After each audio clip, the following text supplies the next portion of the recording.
name is Mark Kageyama, and I'm a stage 4 cancer patient, and I have prostate, bone, and lung cancer, and I am surviving and thriving. And thank you so much for joining me to be your own hero.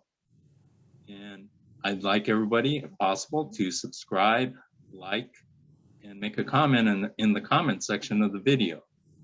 And this week we're doing something totally different. Usually, if you've seen my videos before, I'm just talking on a particular subject, but I am so happy to have Alexandra McCarthy here of SiberianPolyprenols.com. And Alexandra is from the Pacific Northwest, and she's got a fantastic protocol, which I use myself, and I believe in it, and she's got a fantastic story. And at this time, I'd like to introduce Alexandra McCarthy. Alexandra? Hello, everybody, and thank you for joining us on this conversation with Mark. Thank you, Mark, for inviting me to talk about a very important subject of health and natural medicine available. Myself, I am a Cancer Warrior, just like Mark. I have succeeded in healing my cancer, which was stage 4 breast cancer, invasive ductal carcinoma. And my PET scan in January of this year has shown that the cancer progressed to stage 4. And then following PET scan 6 months later has shown that no evidence of cancer in my body. That is one of the reasons we're here to talk with Mark about what has led me to this success.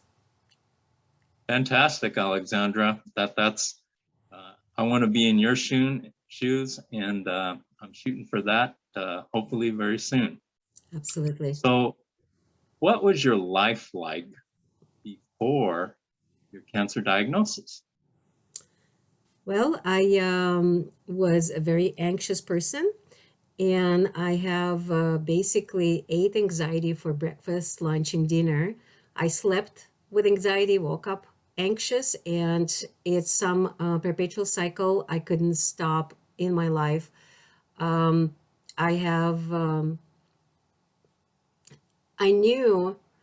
Internally, I knew this is not a way to live. I knew it's going to lead to some serious health issues, but I couldn't stop my mind from racing. So that's one thing I feel has led me to the cancer diagnosis. I also, I sort of believed in the powers above us. I didn't really call it God, but I have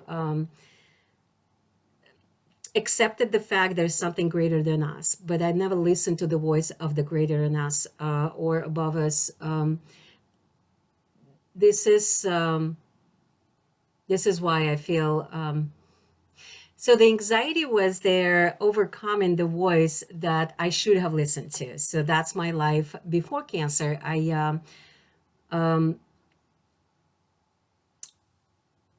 didn't nourish my body. I didn't nourish my mind for very lengthy periods of time. I have worked really hard all the time, and I didn't give myself right of rest. So that's, in a nutshell, that was my life. I always worked, I taken care of others, and I didn't take very good care of myself. That was before cancer. I think a lot of us have been in your shoes, Alexandra. I mean, I was concerned about my health, but not to the point where I am now. So I totally understand what you're saying. And in the anxiety and everything like that, a lot of people fight that. And so, thank you for sharing that part of your story. Now, what has been your challenge with the current medical system? So I avoided, before even cancer, I've avoided going to the doctors for a specific reason, because I've never really received much care there. I was concerned about my health because of the anxiety. There were certain symptoms that I experienced that I wanted to address, and I tried addressing it with the doctors. I only got one answer. We don't know what's going on. We're not sure. And it didn't help. So I stopped asking them. But when I was diagnosed with cancer, the only way it was possible for me is through mammogram. So I had to go and have it tested. And that was the day when I faced a challenge. You have to either trust yourself in their care, in the care of the medical professionals, or you have to find a way of what I've always believed in, which is the natural choices. And the challenge at that time became was no support, absolutely no support in conventional medical treatment of a person who's seeking some natural choices, natural options. And also, even when I was convinced that the only way I can treat my cancer was naturally, because conventional treatment just made no sense to me, I still couldn't find any doctor who would do at least testing so I can see the progress I make on my treatment. So it was difficult not to have anybody who is knowledgeable in the field as a doctor to provide any kind of a guidance or support to what I was dealing with. Cancer is something, as Mark, you know, it's threatening. It's very threatening. It's something that people hear, and it's sweat inducing. So when I sat down at home after I was at the clinic where I was told that there is a great chance that I have cancer, I had to research. I tried to research as much as I could on the cancer treatments, and it's very overwhelming amount of information out there. And none of it is tested, and some of it is. And some of it is too expensive, and some of it is inaccessible because it's location of the clinics that provide natural cancer treatments. So for me, it was lacking the support from the knowledgeable source. That was very probably the most challenging about the medical system. The medical system doesn't really like people swaying from the treatments that are in the books right now. And they don't really encourage or even support those who do seek alternative treatments. Yeah, I think you know, I've talked a lot about our medical system, and our medical system is very rigid. And so basically, when somebody follows the conventional medical program, you know, you have to kind of follow along with what they do. Me personally, Absolutely. I use a combination of both conventional and alternative, more towards the alternative. And when I originally got in contact with my oncologist, we butted heads like crazy because, you know, as you're talking about right there, Alexandra, they're used to people just saying, okay, and doing it. And I didn't do that. I said, okay, what would you like to do? And I researched it, and I researched everything. And I researched the type of chemo that they gave me, and I researched the medications. And so this process prolonged my testing period, which my oncologist was always kind of upset at me at first, until she realized that I was really serious about getting better and getting healthy. And so, you know, with the medical system today, you basically have to raise your hand and say, hey, I'm a person, and I want to be treated like a person and not like a number, you know, not like what they're used to. And so you have to be assertive about yourself. And that's one of the reasons why I named my YouTube channel To Be Your Own Hero, because with the medical system, you have to fight for yourself because nobody else is going to do it. I go to the facilities and I see people on a constant basis, and they have a look of just almost like zombies. It's like I'm here Absolutely. because, because the doctor said I need to be here, instead of, Absolutely. hey, I need to be in control of my own destiny, of my own personal health. And I think that's one of the things that we both would like to, the message we both would like to share with people. So, And I also add to this because I was going to say how this type of attitude in conventional medicine is people lose trust in doctors because of it. yes, There's not a single question in life that has one answer. Life is complex, people are complex, everybody's situation is different.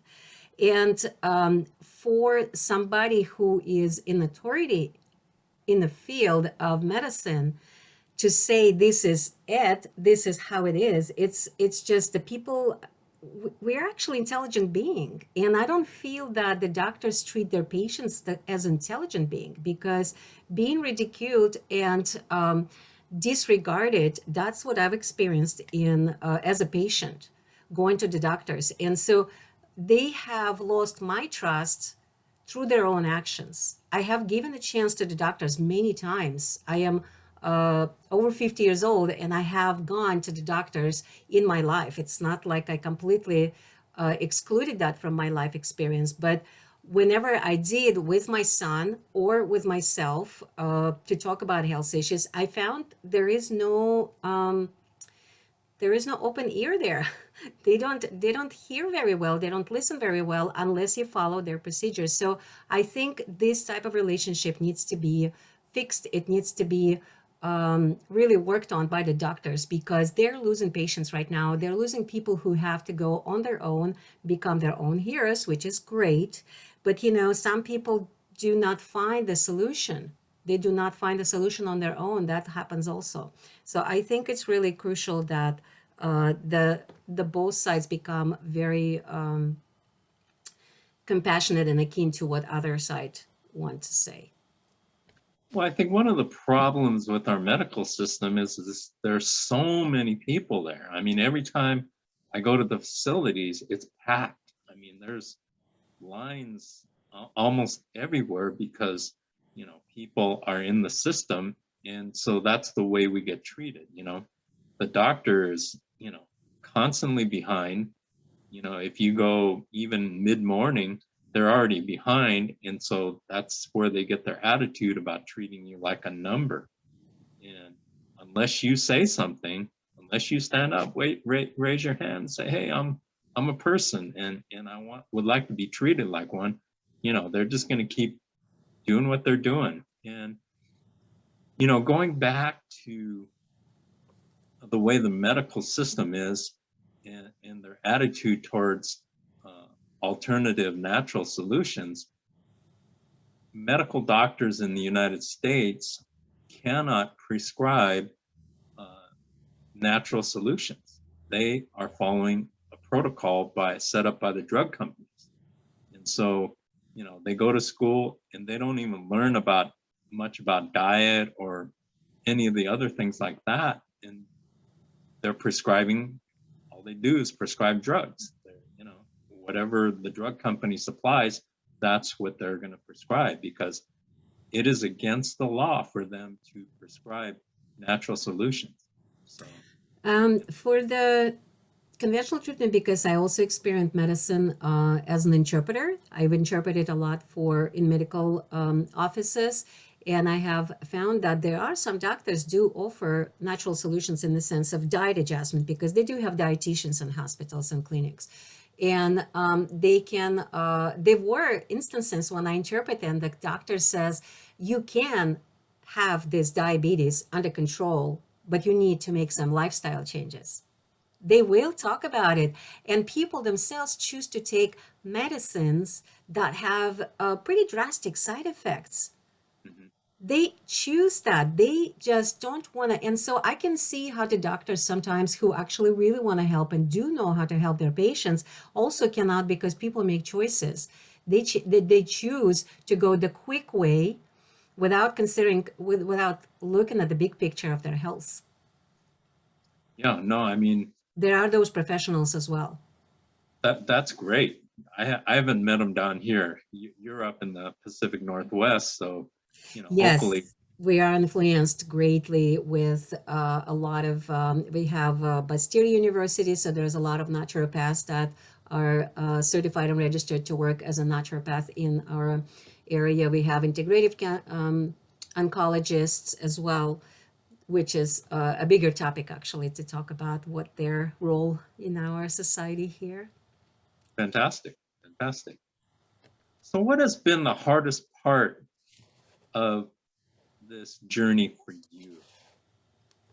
For me personally, and I'm actually surprised I haven't heard that from other people who have been dealing with cancer, is to have to continue to work because cancer, as you know, Mark, it's very tiring process of healing.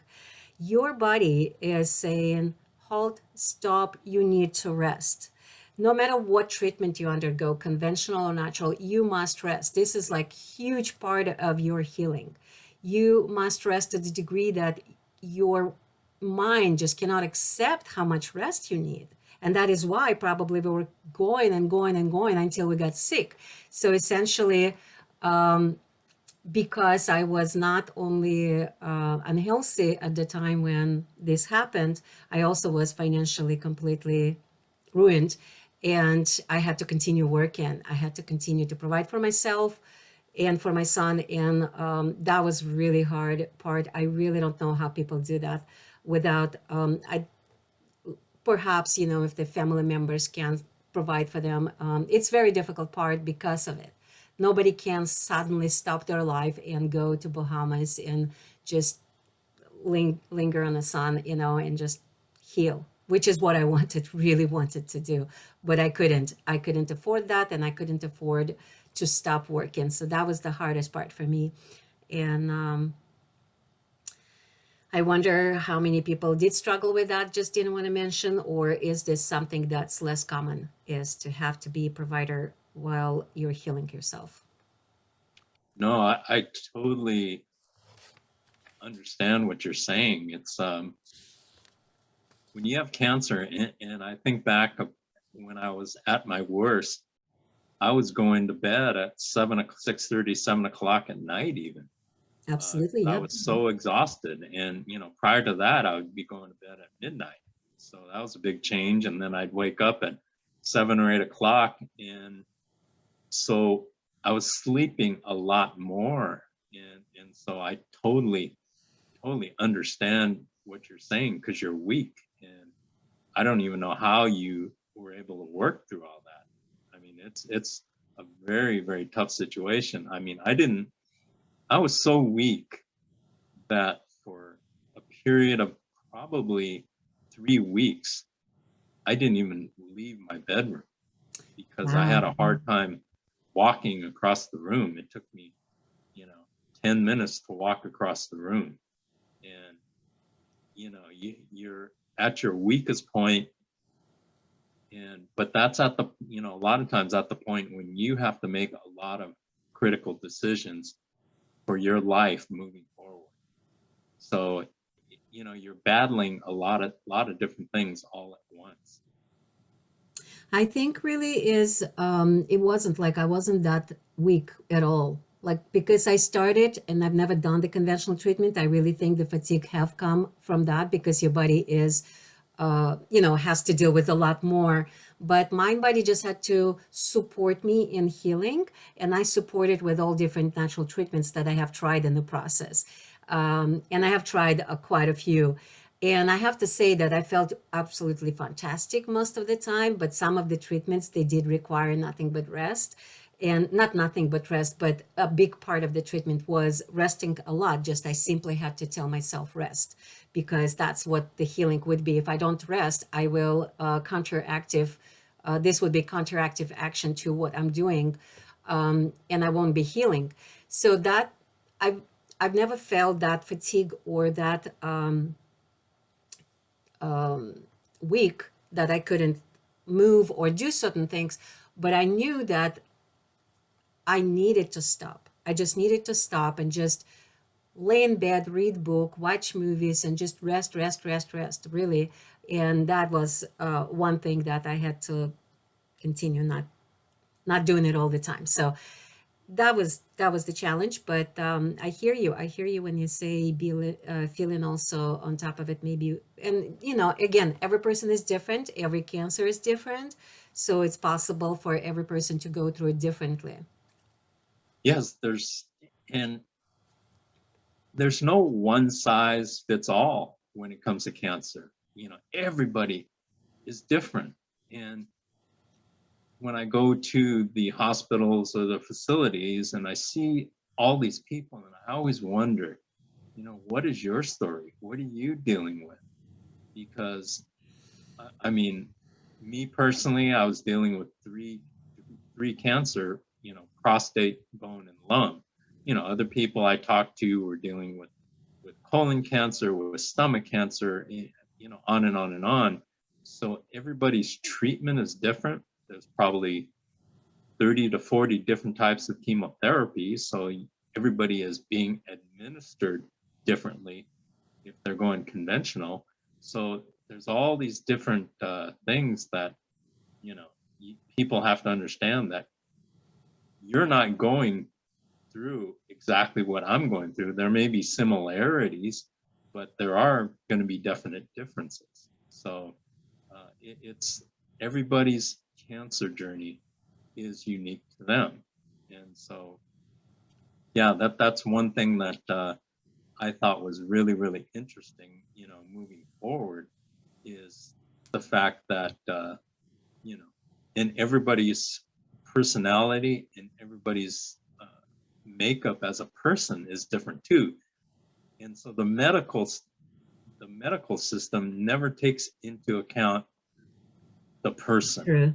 Who is this person? Are they, are they a positive thinking person? Or, what happens with so many people is they get a diagnosis and they take that as Bible. They take that as, the doctor said it, and so that's the way it is.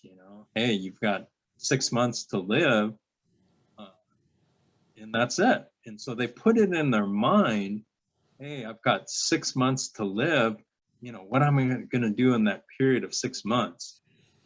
And so mindset is so critical with cancer. I mean, I always went about this, about the presumption, when my oncologist said, you have stage 4 and I can't cure you. I said, okay. And it didn't faze me. I just kind of heard it, but I let it go in one ear and out the other. And I set up in my mind what I wanted for me. And I wanted more than anything to live. And I wanted to not only live, I wanted to thrive, and I wanted to survive. And so those are the kind of things that I tell myself even to this day is, I'm, in fact, I had some friends of mine who reached out and I said, I've been on this journey for quite some time because I have, had cancer in 3 different places. So I've had a longer journey than probably most, but it's okay. I'm so excited and I'm so happy to wake up every day, and I treat each day as a blessing because that's what it is. And life is such an incredible experience, and I want to keep experiencing as much as I can. Now, has cancer made you regret anything about your past? I can't say so, actually. No regrets, because things I did led me to cancer, but as I see, cancer is a blessing. It's a blessing in disguise, obviously, because it's a threatening. It's a message when you don't have choices anymore. You can't keep going the way you were. You have to change a lot of things about your life. And the way I understand, there were regrets There were a lot of regrets in my life. I didn't live a happy mind person at all before I was diagnosed with cancer. I was angry. I had a lot of resentment and sadness.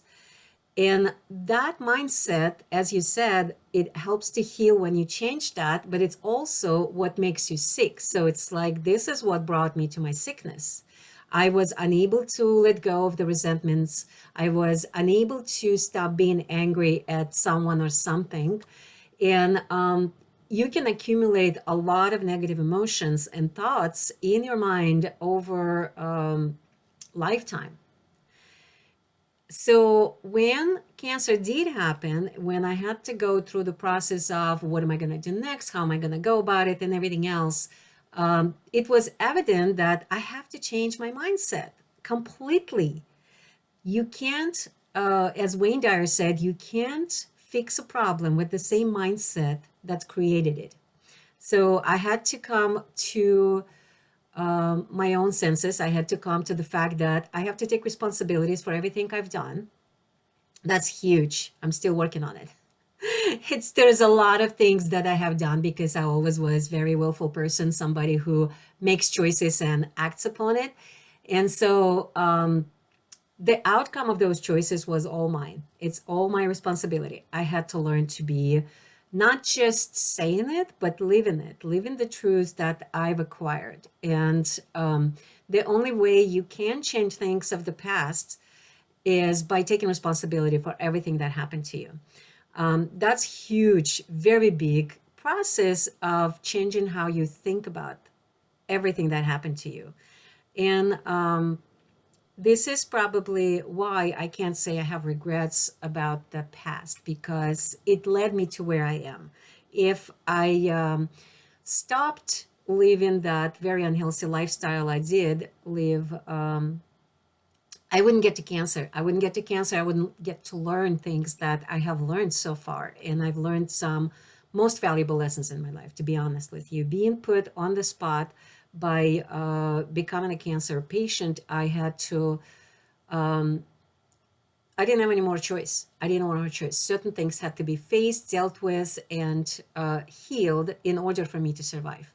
So that's why I don't think I can say I have regrets about what I did. I really, if I manage to live a little bit healthier, I may never end up being diagnosed with cancer. So I may not ever end up with that kind of an opportunity to learn so much more about life and myself and important things in life if I wasn't diagnosed. So.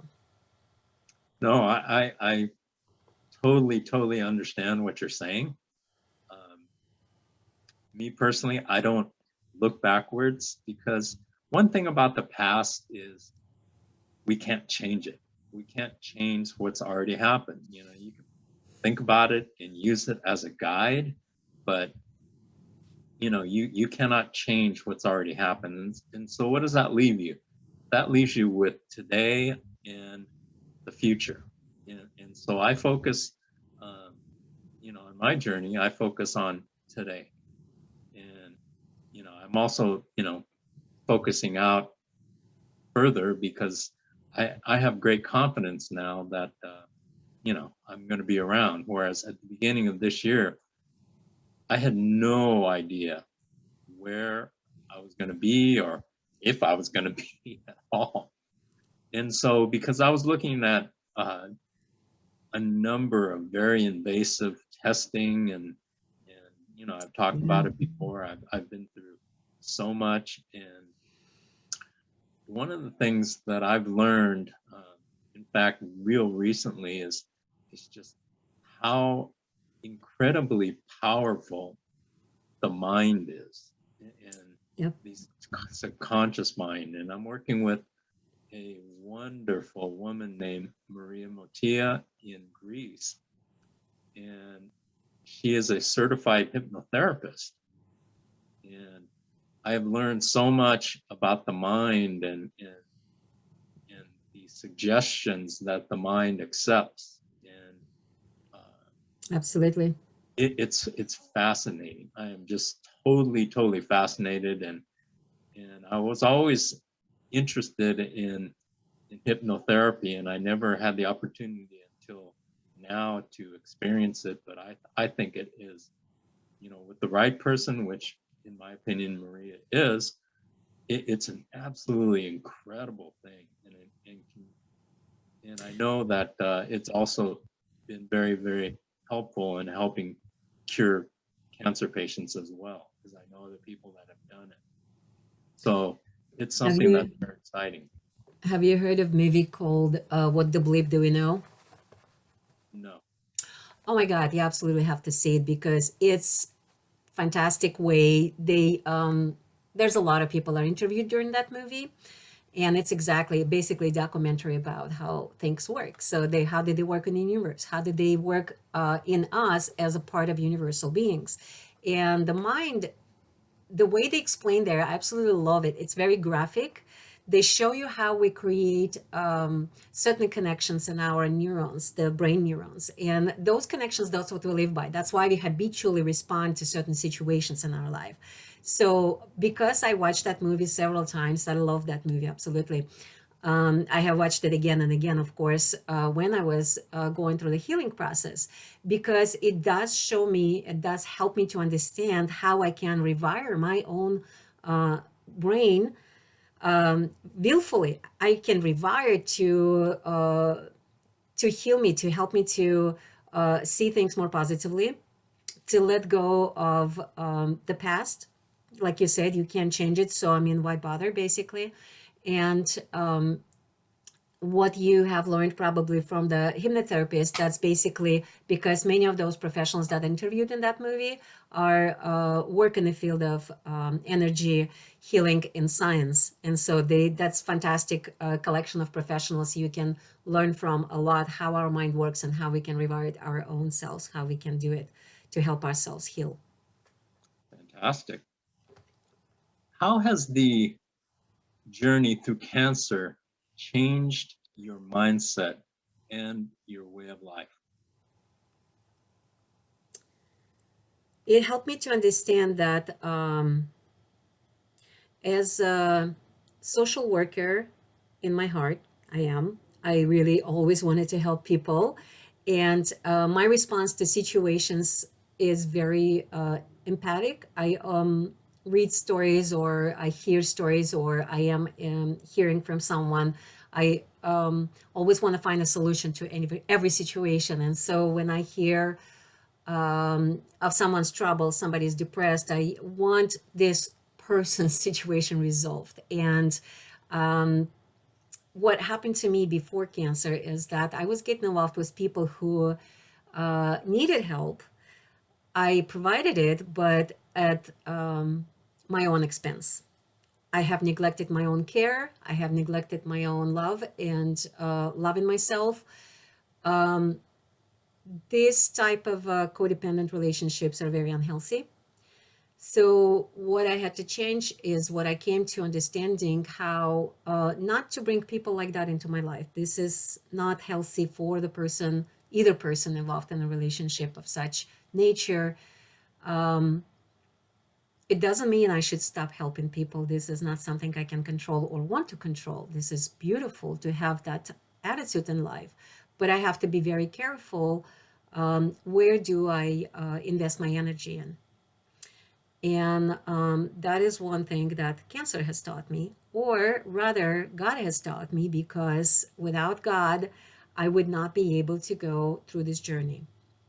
As I said, I was on my own. There was not really a lot of people in my life, doctors included, that would support me on my journey, except for my son. And I needed support. You can't go without support. We're people, we're social beings, and we really need someone we can trust. Someone loves us, someone who is unconditionally loves us and will help us in our journey. God was that. That's what I've learned. I've learned to listen to God's voice. That's part of a healing again. As I said earlier, I have believed in higher being. I have accepted there is a higher power, but I've never really lived that truth. I've never really listened to the voice inside me. And as I learned to relax, as I learned to rest a lot more and take time uh, to be with myself, I started hearing voice of God. And that was what I had to accept, that I was raised in Soviet Union. That's where I grew up, and it's an atheistic society. We were not allowed practice any type of spiritual practices, religious, and therefore I had to change even that about myself. As much as I believed always I was a spiritual person, I never really accepted that into my heart. So I had to learn to accept the power of God and power of the God's support. That's what I had to change a lot. And No, amen. I mean, one of the things about a cancer journey is accepting a new you. You know, you have to accept the fact that you're not the same person that you were before cancer, and you have to accept your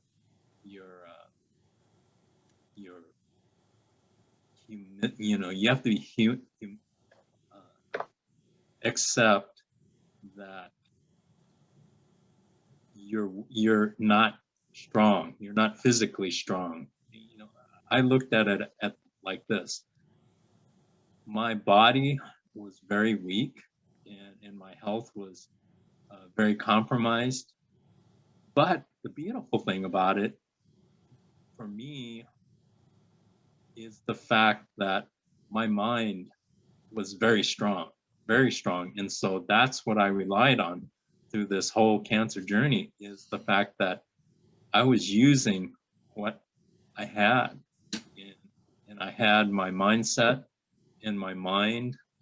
That hasn't been affected at all by cancer. In fact, it was even stronger because I needed it to be stronger. And so that was my thing at the beginning, especially. But now, you know, it's really carried me through this whole journey, because it's my will has been very strong, and it's needs reinforcing every day. Every day, you know, I tell my mind, I tell myself, you know, you're so lucky to be alive and experience another day, and you know, use the things that I do have instead of worrying about the things that I don't have.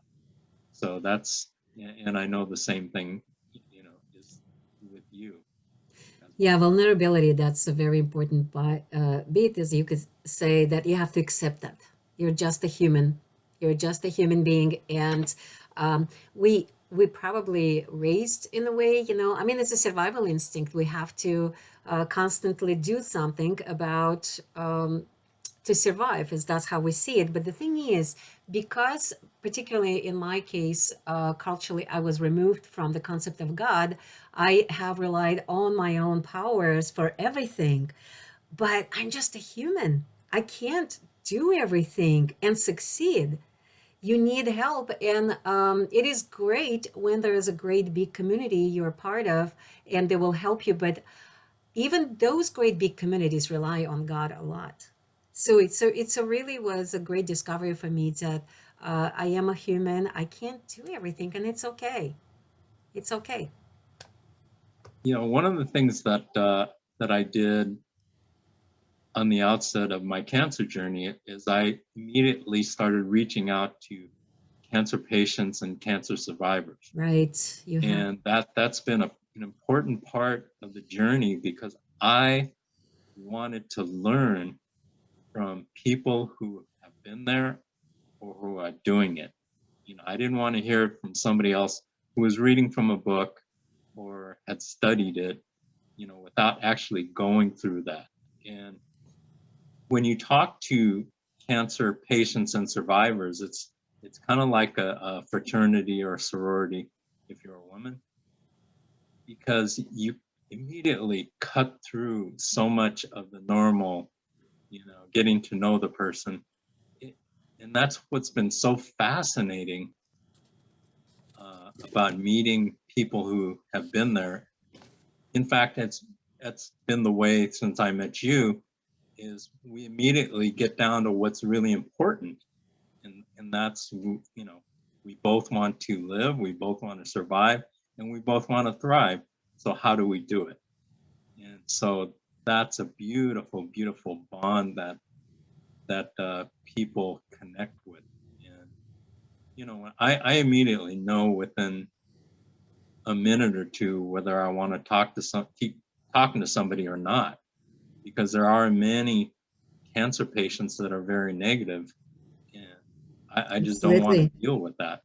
I don't have time to deal with that. I don't have time to, change your mindset. I want to work with people who are building a community of positive thinking people who are shooting for the same thing and striving, for the same thing.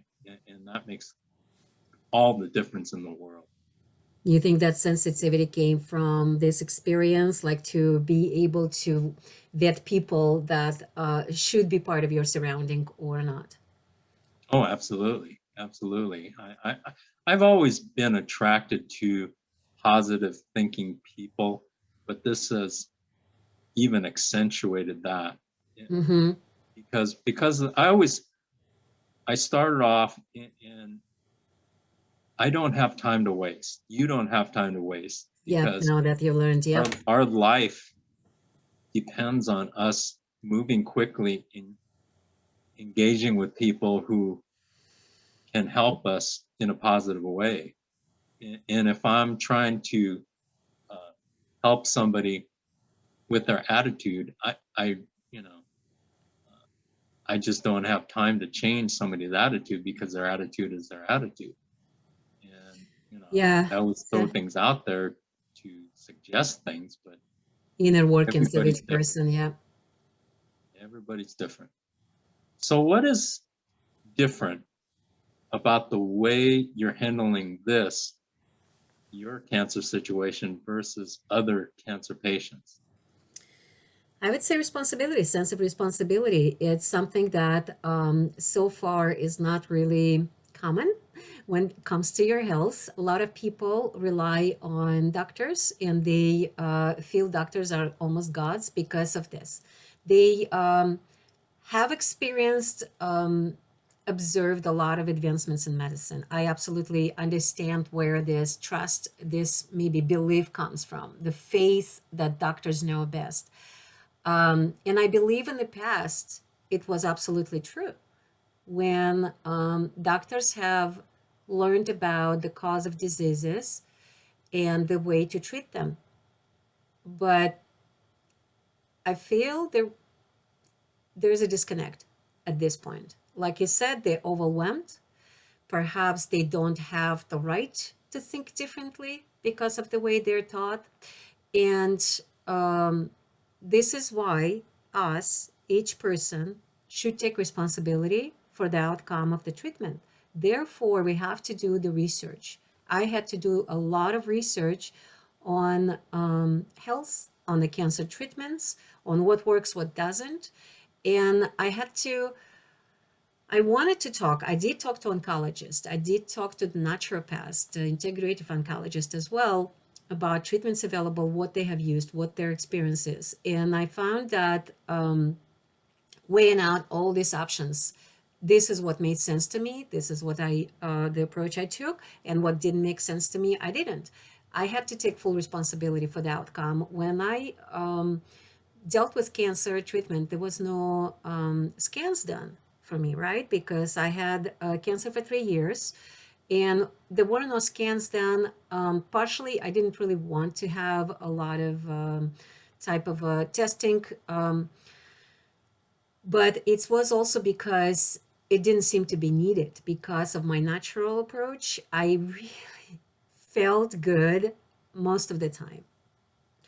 I looked like a very healthy, vital person. So no doctors, oncologists, or naturopaths suspected something is going on in my body until I had a rib fracture in my sleep. And even when that happened, again, nobody suspected that there's something going on in my body beside stage 2 cancer I had at the time, because of how vital and healthy I looked and acted and felt. So when the ribs fractured for the second time, that is when doctors were like, oncologists, like, we really have to do some scans. This is really beyond odd. So we did scans and we find out that I was stage 4. There was a time, of course, when my surgeon called me. I have scheduled the surgery at the time. I thought, hey, let's just get rid of tumor. I'm so tired of it. I just want to get rid of tumor and I'm going to heal the rest naturally. But my surgeon called me on January 6th, the day of Epiphany, in fact, and told me that the surgery is canceled and there is no point in doing the surgery because I'm stage 4.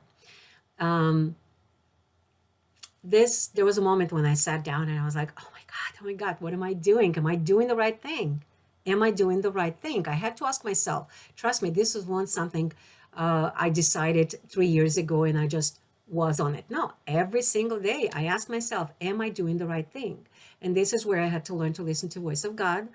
And when I sat down with the understanding that the cancer is in all my bones, it's in my liver, it's everywhere, I sat down and again, I asked myself, am I doing the right thing? Am I on the right path? What is it that happening? Why is it progressing instead of degressing, instead of healing? And I've heard this voice in my head was, relax, take great care of this vessel, and be patient. You're doing the right thing. You're going to get it healed, and you're going to heal it naturally, and you will be able to show other people how to do it. So my panic attack was about like 5 minutes maybe. And I this is when, for the first time probably in my life, I gave absolute power to God, to trust God that I am on the right path. And that is when my protocol that you, Mark, using right now was created. I have not used that protocol before that. So January 6th is when I started using that protocol for the first time. I already had information because of all my prior research. I had information on hand. I wasn't using it. As you said earlier, when you decide to go with the conventional treatment, it's kind of comes with the ground. You have to just go with their requirements. So I was told to stop taking any supplements because of the surgery, upcoming surgery, and not to do anything so it doesn't interfere with their treatment. So since I decided to trust my care into their hands, I had to follow their regimen. And I stopped surgery, I stopped supplements, I stopped doing anything else I was doing before. And on the January 6th day of Epiphany, when the surgeon told me, we can't help you with anything, basically, that's when I was actually cheering after my 5 minutes of panic. I was cheering then, yes, now I can try the protocol that's already in my mind is together. And that protocol is what I'm going to go with. And voila. Here we are. That's beautiful. That's beautiful. What I'd like to do right now is I'd like to wrap things up for this particular episode. And what we're going to do is this is part 1. And I'd like to bring you back, Alexandra, to finish this interview and this conversation for part 2. And we're going to follow it up the following week to show it on YouTube. But at this time, I'd like to thank you so much for your input and for your candidness and for sharing your cancer journey. And be sure to join us for the following week when we talk about your company and your products and some of the things that you do, that you share with the world. And what we want to do is we want to help people. And we're Absolutely. both of the same mindset. You know, we want to help people to, Yes. you know, with their cancer journeys, and also for people, help people who aren't involved with cancer. But Absolutely. yes, and people don't realize. In fact, I was talking to a good friend of mine who his girlfriend just got diagnosed with cancer, and so we talked for a couple of hours, and he said, "Wow, this is so in depth that you know I am so glad to talk to you, so that I could learn, all the things that I need to look out for because there's so many things to deal with."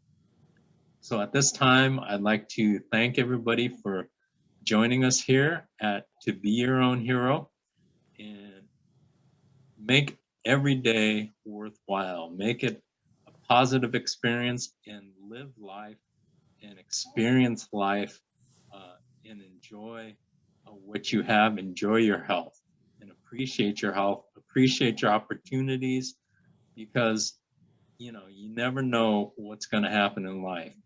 Things could change in a moment, like it has for us.